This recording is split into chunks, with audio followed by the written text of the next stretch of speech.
first grade.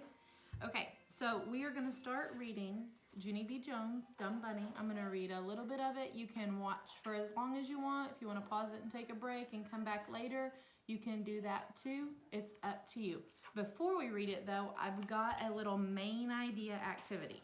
So I want you to get out your A on my notebooks that Miss Carson gave you, and you can tell me. You can just write the date and then write A, B, or C. And you can pause it so you can write your answer, and then when you're done, I'll tell you what the answer was and you can check your work. If you got it right, you can give yourself a smiley face. If you got it wrong, you can just fix it, okay? All right, so you're listening for the main idea. Here's your story. Sally likes to paint. She likes the pretty colors. She draws a picture first, then she uses her paints.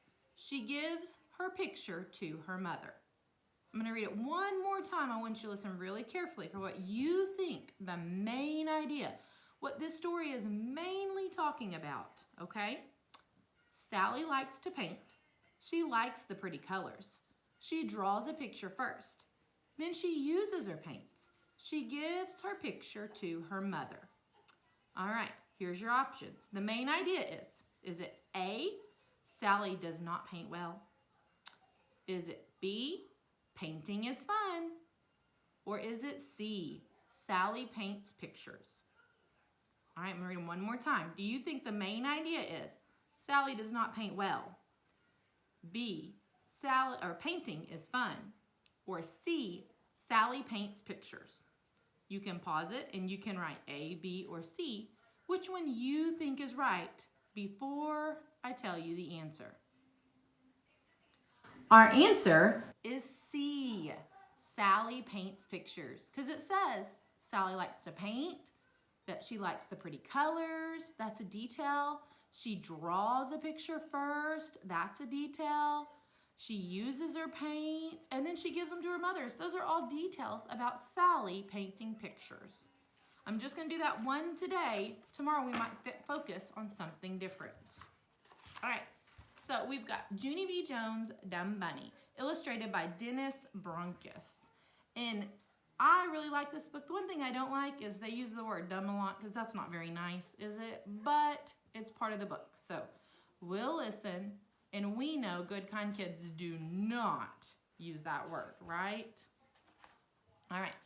For room 1 and our first grade friends, I will show you the pictures after I read the page. And for those of you that had good eyes, this would have been a testable book if we were in school. So when we get back, you can test on it if you listen to the whole story. All right, chapter 1, Dumb Bunnies and Clucks. And here is our first picture, and you can see Junie B.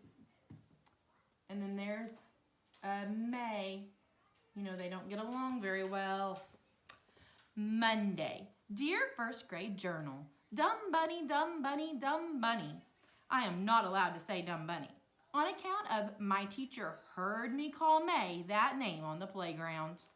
And then look, I like Junie because look, she had an error and she fixed it.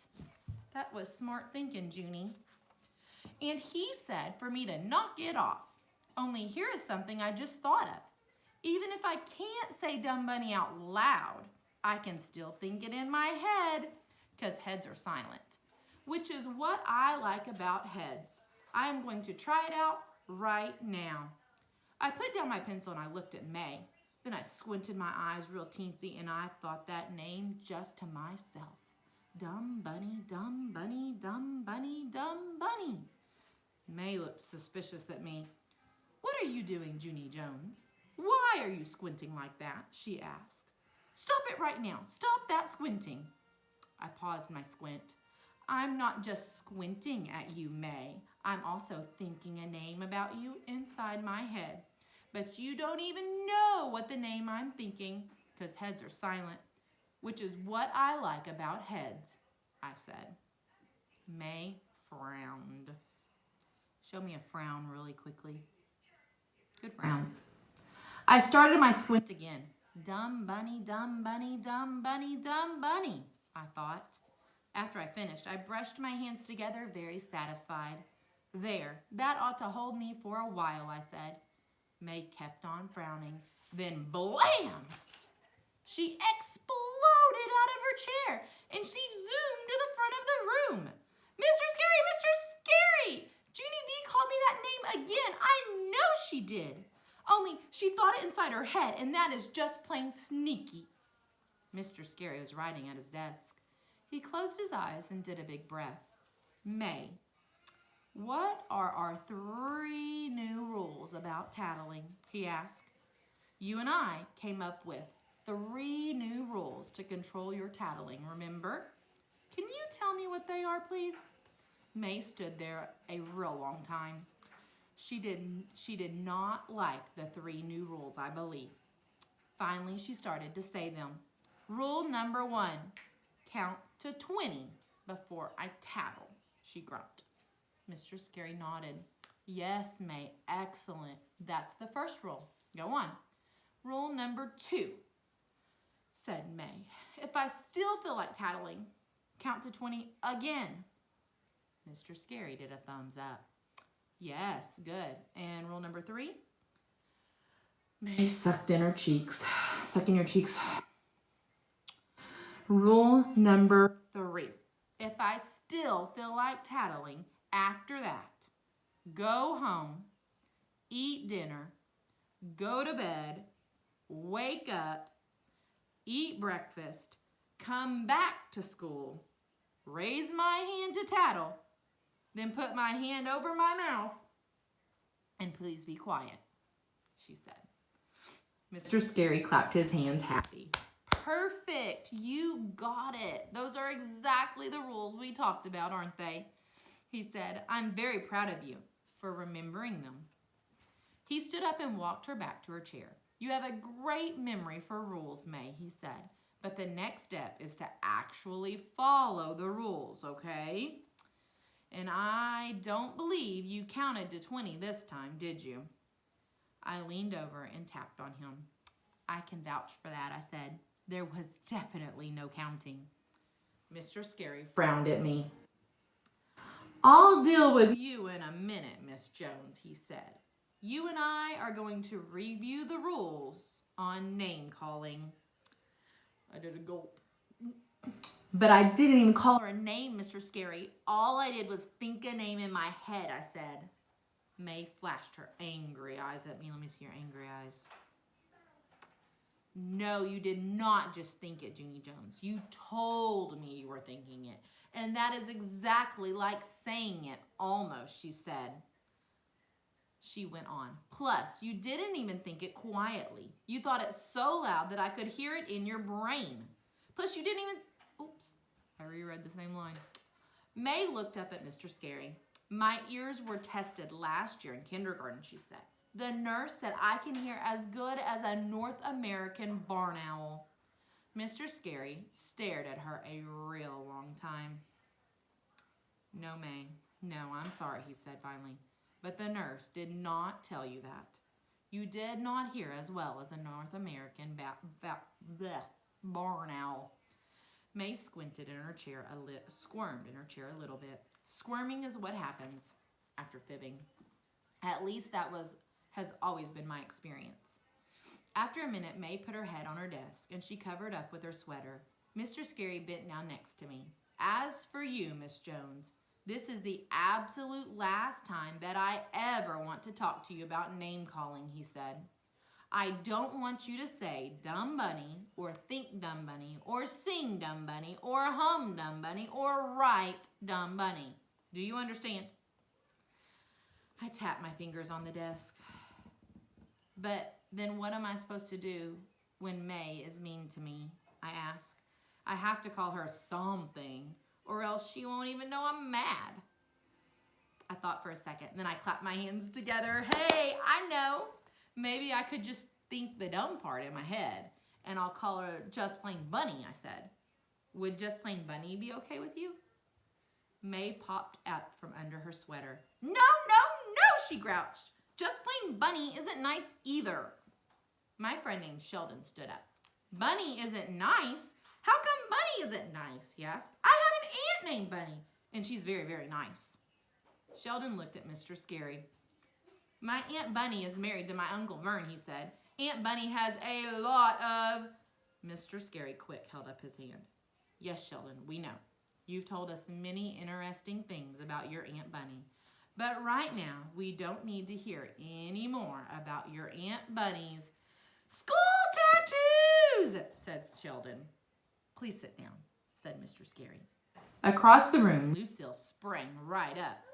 Well, I love bunnies, she said, and so this subject is perfect timing for me because I'm having a big party at my giant house on Saturday, and all of you are invited to come.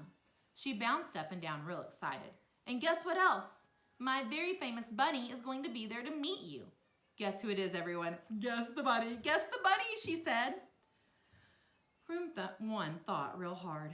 Then all of us started to guess at once. Bugs Bunny, Buster Bunny, the Bionic Bunny, Thumper, we guessed. Lucille rolled her eyes. No, she said.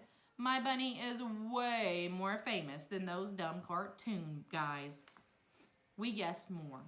The Trix Rabbit, the Velveteen Rabbit, Peter Rabbit, we asked. Lucille stomped her foot. No, she said again. What's wrong with you people? It's the Easter Bunny. Haven't you ever heard of the Easter Bunny? She reached into her desk and pulled out some fancy envelopes. Then she waved them around real angry. Do you see these invitations, huh? Do you? She asked. These are invitations to an Easter egg hunt at my rich, expensive house. And I was going to pass them out at lunch. But if you guys never even heard of the Easter Bunny, just never mind the whole thing. After that, she did a huffy, and she flounced back to her chair. Mr. Scary hurried over there. Then he quick got her up, and he took her hand, and he walked her into the hall. They were gone a real long time. When they finally came back, Lucille said she was sorry for calling us sillies. That is some kind of insult, apparently.